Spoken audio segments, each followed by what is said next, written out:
Namo. Good morning. Thank you for joining me for our daily practice check-in. Listen, listen, listen. This beautiful sound calls us back to our true home.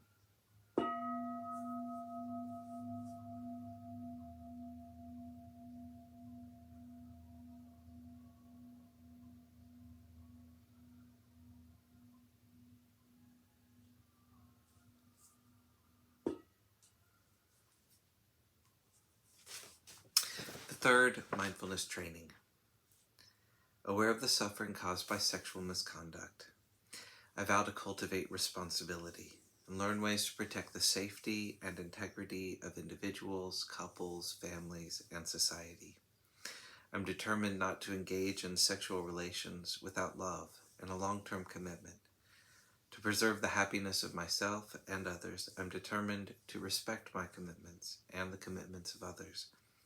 I will do everything in my power to protect children from sexual abuse and to prevent couples and families from being broken by sexual misconduct.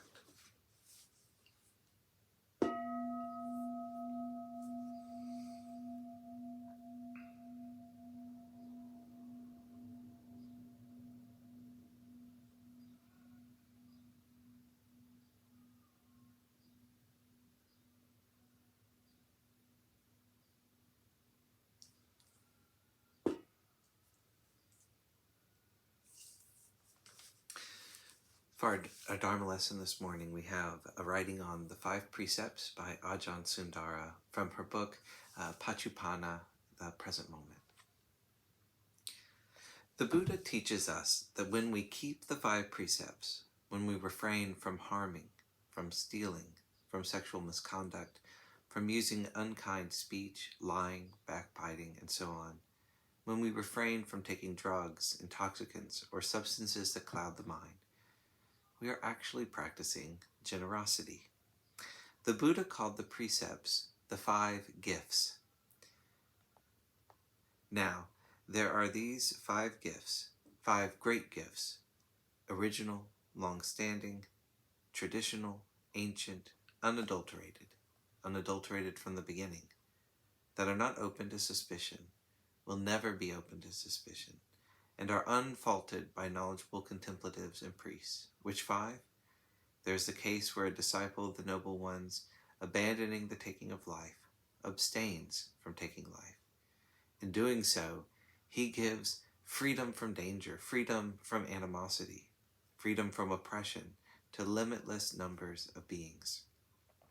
In giving freedom from danger, freedom from animosity, freedom from oppression to limitless numbers of beings, he gains a share in limitless freedom from danger, freedom from animosity, and freedom from oppression. This is the first gift, the first great gift: original, long-standing, traditional, ancient, unadulterated from the beginning, that is not open to suspicion, will never be open to suspicion, and is unfaulted by knowledgeable contemplatives and priests. And Guttara Nikaya 8:39. The Buddha tells us that in observing the first precept, we are giving numberless beings freedom from fear, enmity, and oppression, and in return we partake of that freedom ourselves. This is just to give a sense of how interconnected we all are, and how vast is our influence in this world. He then elaborates on each of the other 4 precepts, and shows that in observing them, we are giving faultless gifts to a limitless number of beings.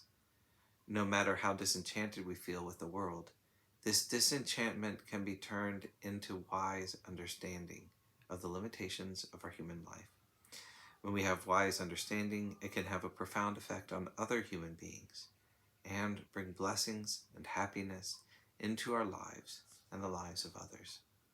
Simply by being awake and transforming the heart of Dhamma, letting go of greed, hatred, stupidity, and delusion, conceit, and the rest of it, we help other beings and ourselves.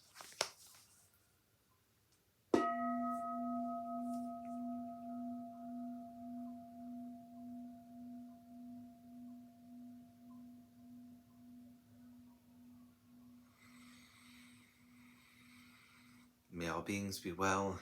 May all beings be happy. May all beings be peaceful. Sadhu, sadhu, sadhu. Thank you for joining me today.